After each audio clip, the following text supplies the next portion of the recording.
Hello दोस्तों, नमस्ते, प्रणाम। मैं सुनीता यादव आज अपने यूट्यूब चैनल पे आप सब लोग का स्वागत करती हूँ।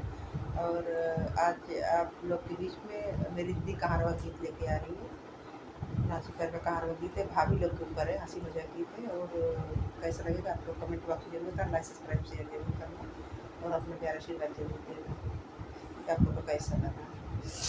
सखी हो नैहरे कराहना बेकार बा, सखी हो नैहरे कराहना बेकार बा।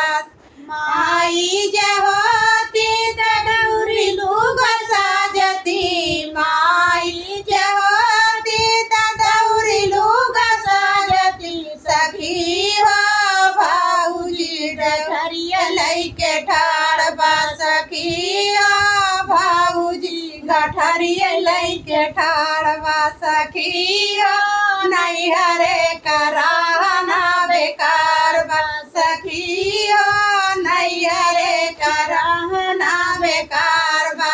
माई जे होती त चारिया खरोवती, माई जे होती त चारिया खरोवती। सखी हो भौजिया कंवरिया गई के ठाड़ बा, सखी हो भौजिया कंवरिया गई के ठाड़ बा। सखी हो नैहरे कराहना बेकार बा, सखी हो नैहरे कराहना बेकार बा। माई जे होती त चारि परग माई जे होती चारि परग पहुँचावती, माई जे होती चारि परग पहुँचावती। सखी हो भौजी देवरिया धई के ठाड़ बा, सखी हो भौजी देवरिया धई के ठाड़ बा।